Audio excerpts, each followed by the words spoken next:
It's time for munching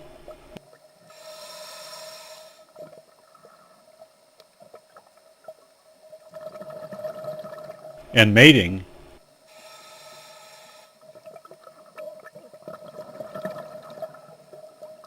in the Macrocystis, or giant kelp, with your host, Dr. Bill Bushing.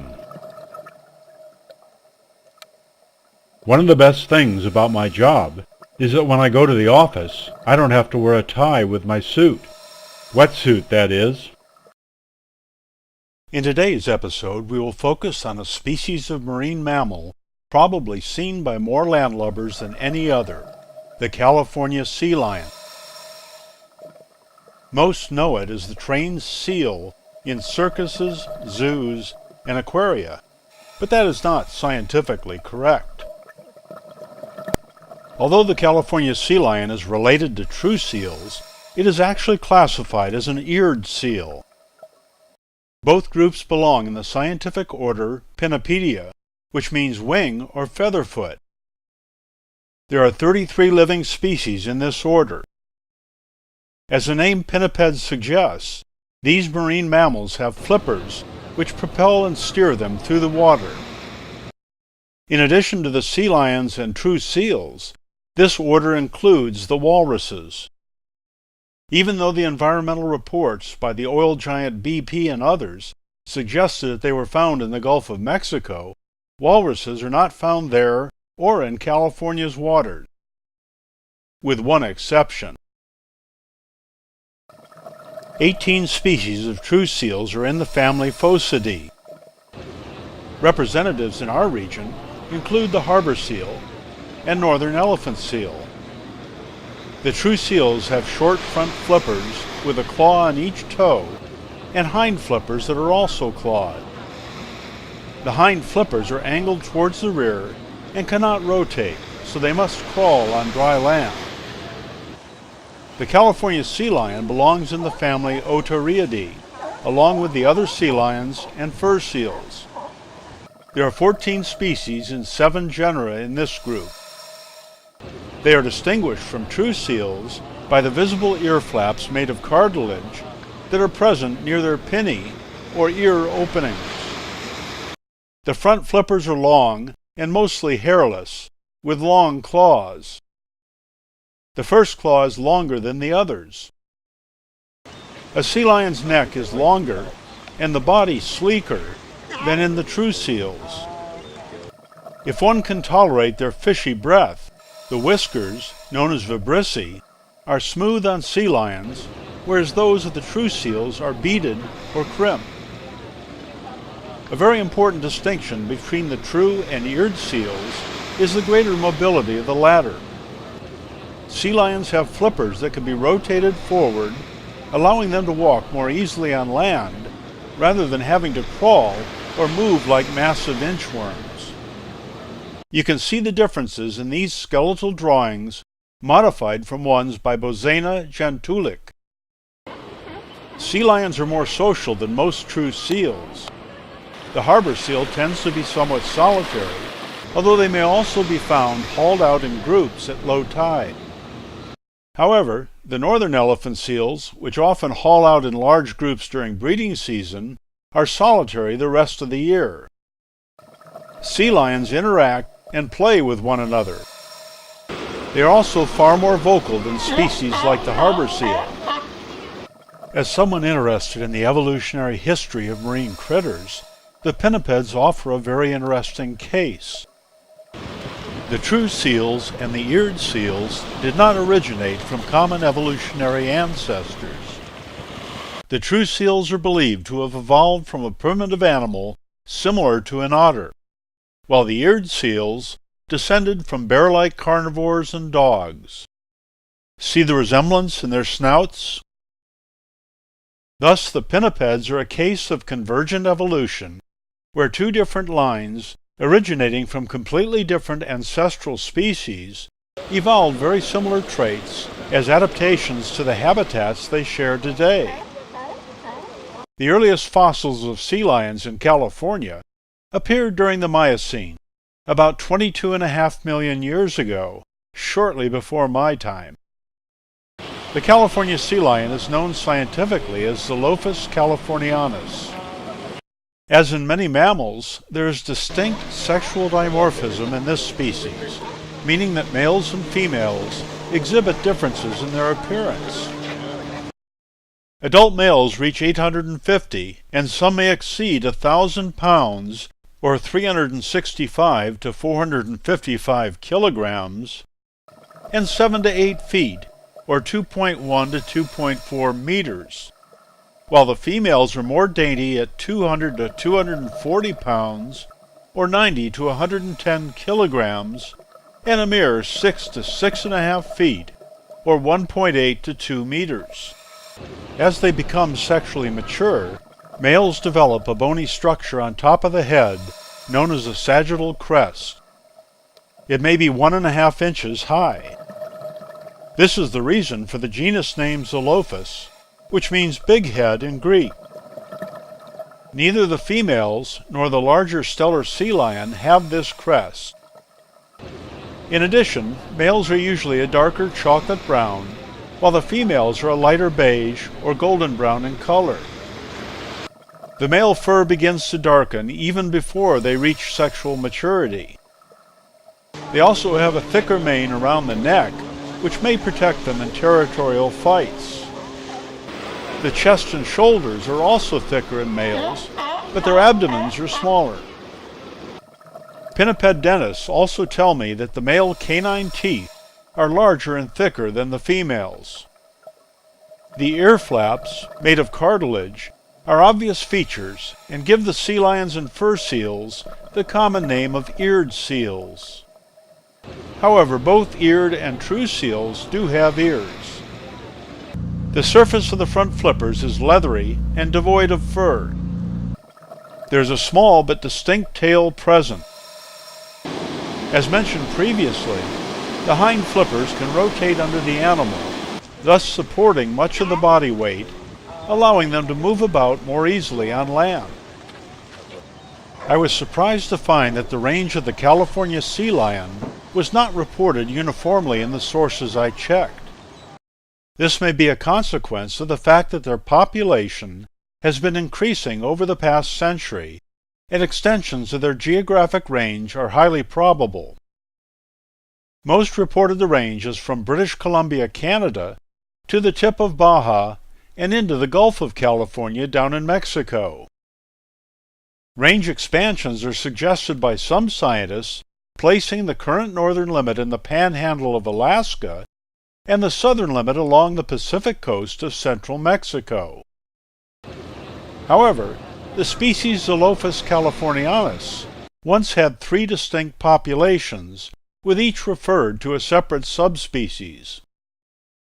The second population is in the Galapagos Islands, and a third population in the region of Japan is now believed to be extinct. Many scientists now think these 3 subspecies are actually distinct species themselves. There are several other species of pinnipeds found in California waters. The harbor seal, Phoca vitulina, is a common species of true seal in the state. Its distribution is actually widespread. They are found from the Arctic to Baja along the Pacific coast of North America, from Greenland to Florida in the western Atlantic, and also in European waters. They favor nearshore coastal waters and spend about equal time in the water and on land. Another true seal is the northern elephant seal, Marungia angustirostris. It is the second largest seal in the world after the southern elephant seal. Males weigh up to 4,500 pounds, or 2,000 kilograms, and reach lengths of 13 feet, or 4 meters. This species is found from the Aleutian Islands and Gulf of Alaska as far south as Baja. The other common-eared seal found in California waters is the Steller sea lion, Eumetopius jubatus. It is larger than the California sea lion. Males may weigh nearly 2,500 pounds, or 1,120 kilograms, and extend 11 feet or 3.25 meters. This cold-water species is found from Japan across the Aleutian Islands of Alaska south to central California. Although much of the footage in these episodes was taken in Southern California waters, some comes from a colony found in the Gulf of California, also known as the Sea of Cortez. This view from my private jet shows the extent of the Espiritu Santo group of islands off La Paz, Mexico. Here, at the northern end, is the tiny islet known as Los Islotes. As I approach it in the zodiac, the presence of many sea lions frolicking in the water is a good sign there are no large predatory sharks in the vicinity, so I'll don my wetsuit. The mouths of California sea lions contain 34 to 38 teeth, as you can see from this skull, and from one that attempted to swallow my camera at Los Islotes. Of course, I think my canines are even better developed. They are obviously carnivores, and prey items are varied. Munchies include schooling fish such as sardine, anchovy, and mackerel, with salmon, whiting, herring, hake, blacksmith, and rockfish. There is some debate on whether their target species are commercially valuable or not. Sources close to the commercial fishing industry often say yes, while environmental organizations may say no, so both are probably biased. If the commercial fishers are correct, overfishing may contribute to declines in these pinnipeds and related species. These largely opportunistic feeders will also add octopus, shellfish, and small sharks, including dogfish, to the menu on occasion. Scientists observed one devouring a group of mating leopard sharks off Catalina, eating them like corn on the cob. They will also eat seabirds, perhaps a Thanksgiving cormorant or seagull. Unfortunately, they seem to take great pleasure, if I may be anthropomorphic, in biting the fins off ocean sunfish, then tossing the smaller ones around like frisbees. I rarely see them eat the sunfish, although others have reported partial consumption, usually of the more tender belly region. During the breeding season, these sea lions may target a wider range of prey. In regions where the two species overlap, they may compete with a larger Steller sea lion. In captivity, males are said to require 8,800 pounds or 4,000 kilograms of food a year, and females 3,960 pounds or 1,800 kilograms. In the wild, sea lions tend to feed alone, with the exception being when food is abundant, as in large schools of fish. Some report that they may even cooperate with cetaceans, such as dolphins and porpoises, or seabirds, and even sharks when feeding on these large schools. California sea lions have excellent dark vision, which allows them to feed at depth and even during the night. Sources variously report the maximum depth of their dives at 590 feet, or 180 meters, to over 1,230 feet, or 376 meters, based on satellite-tagged females.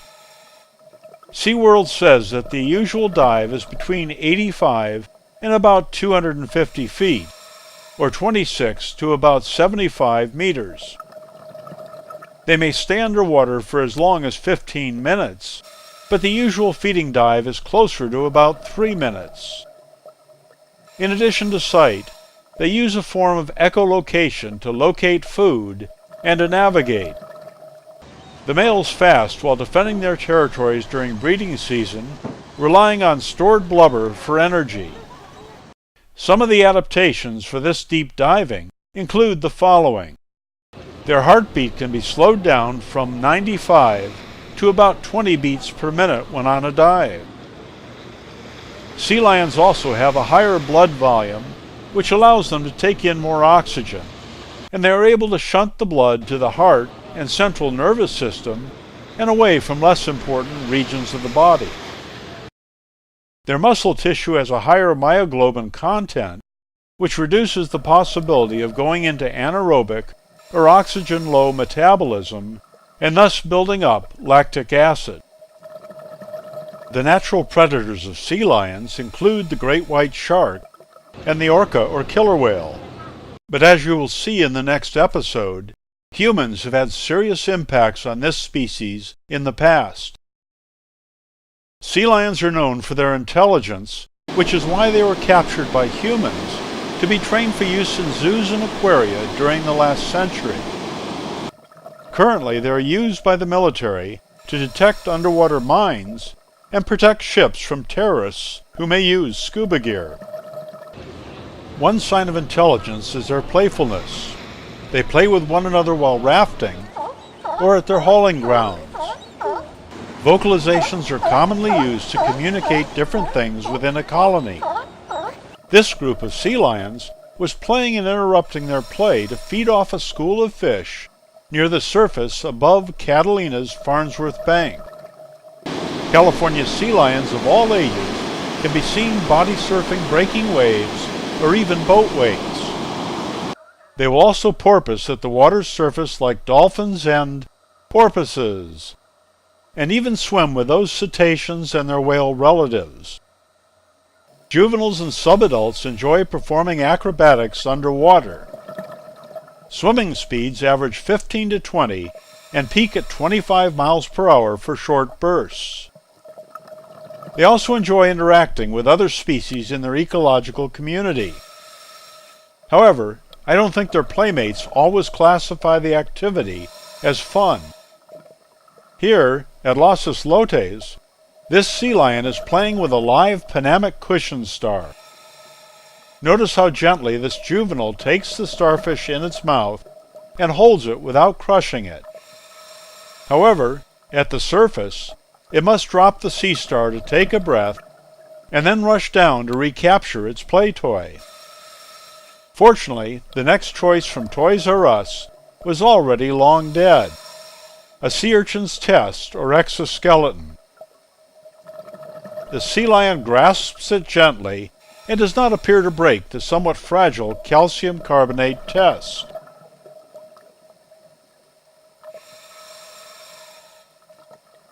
The toy seen here was not so lucky.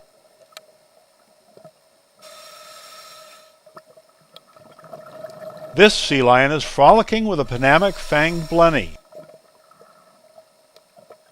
Another sea lion attempts to take the fish from it without success. I didn't see whether the pinniped eventually ate this fish or discarded it after the roughhousing.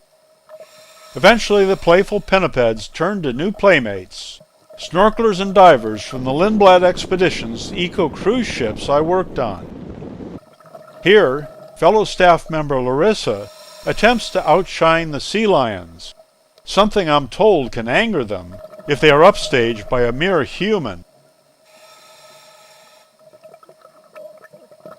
One playfully attacks and bites one of our guests.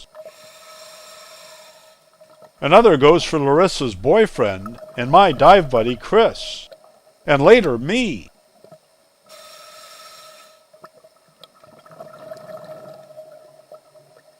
It seems especially interested in our fins, perhaps trying to disable our ability to compete with them underwater.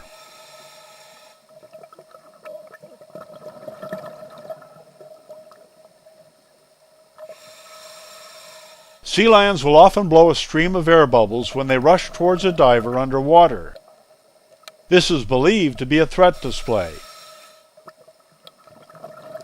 Here, one attacks the bubbles exhaled through my regulator. They then move on to our Zodiac anchored nearby. This is the support boat for our snorkelers and divers, so they may see it as the mothership and source of us obnoxious intruders into their underwater world. They then descend to the anchor, perhaps to try to dislodge it and set the zodiac adrift. The anchor, chain, and line provide other great toys for play and social interactions between them.